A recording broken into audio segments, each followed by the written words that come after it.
Hello everyone. In this particular video,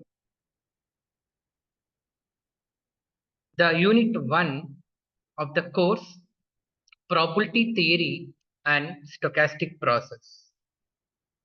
In unit 1, we have two parts.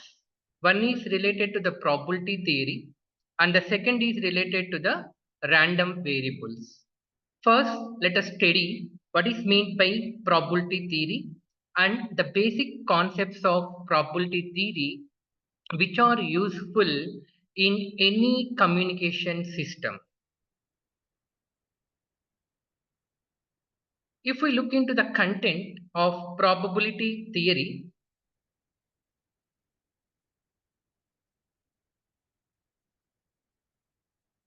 we will start with probability introduced through sets and relative frequency. Then we will discuss what is meant by the experiment. The most important concept to start with is the sample space. So we have to discuss what is meant by sample space and what are the types of sample spaces. Then similarly, we have to discuss what is meant by event and what are the types of events. Then we move to the definition of the probability and also discuss the axioms of the probability. Once we are clear with this basic concept of probability, then comes the three important types of probability: the joint probability, conditional probability, and total probability. Finally, we will discuss with the Bayes theorem, which plays a very important role in machine learning applications, and we end up with independent events. When we look into the definition of a probability, there are many approaches to define and discuss about the probability. One of the two important approaches are: the first approach is defining the probability in terms of relative frequency, and the second approach is to define the probability in terms of axiomatic. That is the real definition of the probability where we use in solving the problems. Whenever we start with the concept of probability, the first thing that comes into the mind is to explain the probability with some basic examples. Everyone will take the examples of tossing a coin or throwing a die or pick a card from a 52 card deck.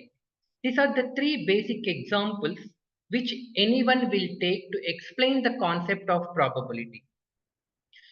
Very importantly, to make a note that probability theory and stochastic process deals with random type of signals. And when we deal with random type of signals, there won't be any accurate outcome. We will have a estimated or approximate outcome. So similarly, when we look into the probability, this probability we will use when there is some outcome of an experiment, but we can't predict what is the outcome. In such a scenario, we use the concept of probability. If you take the example of tossing a coin, you don't know whether you will get head or tail, but you will get some output. Similarly, if you take the example or experiment of throwing a die will have the number from 1 to 6. When you throw a die, you can get any number from 1 to 6. It means that from these two examples, you can interpret that there will be some outcome, but you can't predict what is the outcome. Similarly, if you take a card deck of 52, you can pick any, if you want to pick a card, it can be any card of any number, symbol, or red and black. So for such experiments, we use the concept of probability. So the first thing to start with is experiment. Experiment, these are the three best examples of an experiment, means conducting some activity. When you conduct some activity or when you perform some experiment, what is the first step? You will write all the outcomes of an experiment. So experiment is nothing but performing some task. The outcomes of an experiment, what we how to write or what we will denote, we call it as a sample space. To start with sample space, it is defined as a set of all possible outcomes in any given experiment. So that is called sample space. It is represented by the symbol yes. This sample space is also called as universal set. So if you take the example of throwing a die, just explained now, the outcome of an experiment of throwing a die is 1, 2, 3, 4, 5, 6. We list out all the outcomes of an experiment. That is nothing but the sample space.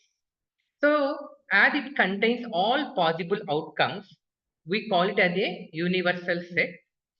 And make a note, sample space will differ from experiment to experiment.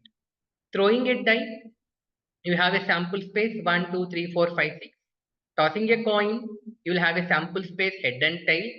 If you toss two coins simultaneously, you will have a sample space head, head, head, tail, head, tail. Like that, the sample space will vary from experiment to experiment. So, that is how the sample space is defined.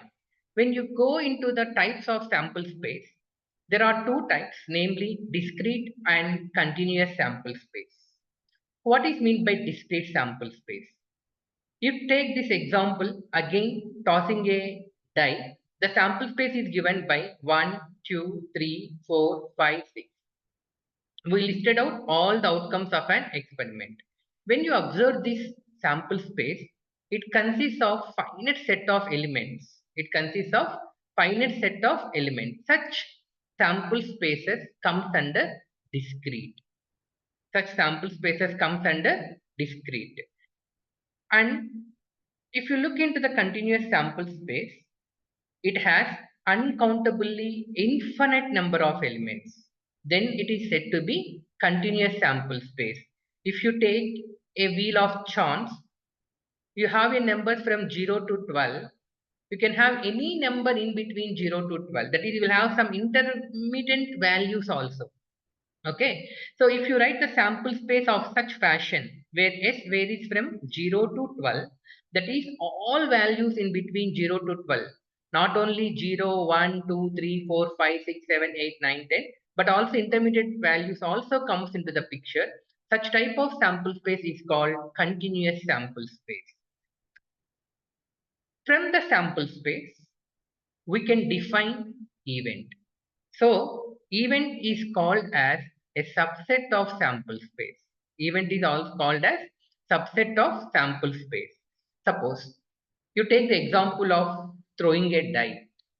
If I define an event, list out all odd numbers. So, what will be my sample space? S is equals to 1, 3, 5. If I take a event, list out all even numbers, then my sample space will be 2, 4, 6. So like that, if you observe the sample space, how it is represented and how we define the event, it is defined as a subset of the sample space. How we discussed two types of sample spaces, the same applicable for events also. Discrete event and continuous event. If an event is continued, if an event consists of distinct and finite set of elements like this 1, 2, 3, 4, 5, 6, and from that I define the event multiples of 2, that is 2, 4, 6. So here the outcome is discrete and finite. So this comes under the example of discrete event. Similarly, continuous sample spaces are usually continuous events. So you till now you studied about what is meant by an experiment. When you conduct an experiment, you will get some outcome. That outcome you will represent in terms of sample space. From that sample space, if you can define an event. So experiment, sample space, event. Now comes to the very important definition of the course, the probability. How you define the probability. So to each event defined on sample space, there shall be assigned a non-negative number called probability. So the probability of an event A is denoted as P of A. Let us take one example of throwing a die. So you know, right? What is the sample space of throwing a die? 1, 2, 3, 4, 5, 6. When you throw a die, there is equally likely that you can get any number, either 1, 2, 3, 4, or 5 or 6. So all numbers are equiprobable. So what is the probability of each number? That is 1 by 6. Because you have 6 outcomes, every outcome has equal probability of occurring. So the probability of single element is 1 by 6. Now, how can you understand the definition of the probability? The definition of the probability you can define as favorable outcomes by total number of outcomes. Let me take one more example of throwing a die only.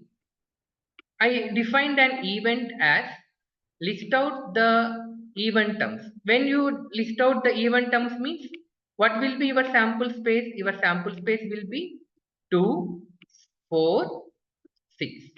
Now, how can I write the sample probability of this event? The probability of this event means if you take that event A, which is defined as list of even numbers. How many even numbers you have? You have 3 even numbers out of 6 numbers. So what will be my probability? 1 by 2. So this example clearly states that the probability is defined as number of favorable outcomes by total number of outcomes.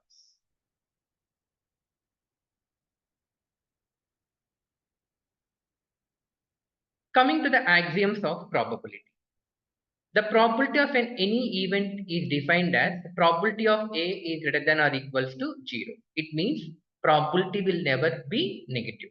If any event takes place, there will be some probability. If no event happens, no probability. It doesn't mean that it is negative. If no event, no probability. So probability will always be positive. Then what is the probability of a sample space? Make sure that the total probability of any experiment will be 1. Okay. If you take this second axiom, the probability of sample space, what it means? Sample space means it consists of all elements. When it consists of all elements, if you add the probabilities of all the elements, it will take the maximum value of. So that is the second axiom. And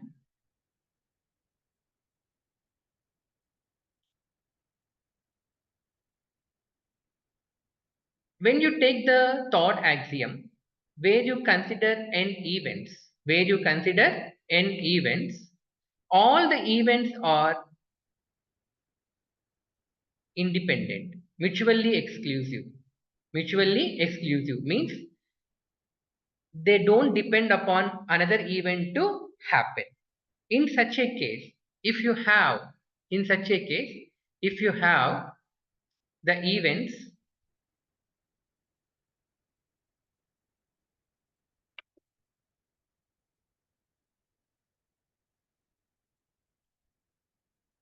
like A1, A2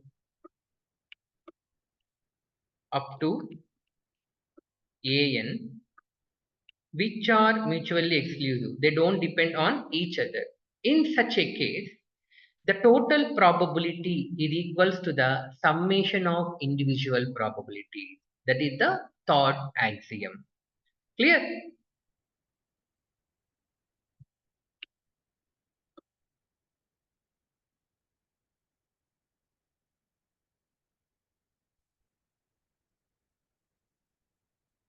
So this is one of the method of defining the probability in terms of relative frequency. Here you can see the example. I take the experiment of tossing a coin n number of times. So please make a note. I am tossing a coin n number of times. When I toss the coin n number of times, if my favorable event is getting a head, then how can I write out of n times how many times I got the head as output? So this ratio nh by n, which is denoted as p of h. Here, if you observe this equation, limit n tends to infinity. That is, when you conduct the experiments for n number of times, that is for more number of times, the ratio of getting the favorable outcome out of n times is called P of H. That is, I am defining in terms of relative frequency. We have already seen the axiomatic definition of the probability, and here we are discussing about the probability in terms of relative frequency. So you are clear about the concept of probability now. So when more than two random variables are involved, when there are two events A and B, then the concept of joint probability will come into the picture, which is denoted by probability of A intersection B. That is, the probability of common elements of two events is called joint probability. You all know the sets, right? So probability of A intersection B is equals to, which is called the joint probability, is denoted as probability of A plus probability of B minus probability of A union B. And make a note, the probability of union of two events never exceeds the sum of the event probabilities. If two events are mutually exclusive, A intersection B will be 0. Then joint probability will be 0, because when two events are mutually exclusive means they don't have common elements. When they don't have common elements, it means that what it means? The joint probability is 0. That is what it is represented here. Clear? Then comes to the conditional probability. What is conditional probability? If the occurrence of one event depends on the other event to occur, then we say that as a conditional probability, and it is denoted by probability of A given B. To be frank, this conditional probability is a defined quantity. You need to understand with some knowledge. It cannot be proven. Okay. So occurrence of event A depends upon the occurrence of event B. It means that these two events are interrelated. When these two events are interrelated, then as we discussed before, we get the concept of joint probability. So probability of A intersection B, and event A is depending upon the event B to happen, rho. So it by probability of B. Make sure that probability of B should not be 0. It should be always greater than 0. Then only we can find the conditional probability. Then total probability. If you observe conditional probability and total probability, here in conditional probability, we took the occurrence of one event depends upon the occurrence of another event. Only one event. If we take total probability, the occurrence of one event depends on n number of events. You see here, the probability of an event A defined on sample space, which depends on n mutually exclusive events, then the total probability of the event A, that is, event A will happen if number of events B1, B2, B3 up to Bn occurs. And these B1, B2, B3, all these events should be mutually exclusive. In the sense, they should not have any common elements. In such a case, this total probability theorem will be applicable. Now, I hope that you understand the concept of conditional probability and total probability. In conditional probability, here event A depends upon only one event called B.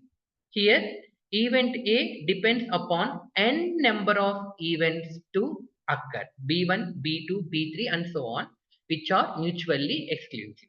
When they are independent, what we discussed in third axiom, when they are mutually exclusive, the total probability will be summation of individual probabilities, right? That is what it is written here. The total probability will be summation of individual conditional probabilities. Okay. This is the proof for the same. When you have, then comes to the independent events. Two events are said to be independent. Two events are said to be independent if the joint probability of A intersection B is equals to probability of A into probability of B. If this condition is satisfied, then we can say that the two events are independent events. So, two events cannot be both mutually exclusive and statistically independent. It is to be noted down. Okay. Suppose here we have written the condition for two events, but if you have more than two events, suppose A1, A2, A3, then what are the conditions to be satisfied to say that they are independent? Check out. You have to satisfy all these four conditions. That is, independent by all pairs, probability of A1 intersection A2, A1 intersection A3, A2 intersection A3, and also triple. That is, probability of A1 intersection A2 intersection A3. So the same can be extended for n events. So when one event does not depend upon the other event to occur, then we say that those two events are independent. Clear? So these are the very important and basic concepts of probability. And please make a note, these concepts will be used in our further classes for further discussion.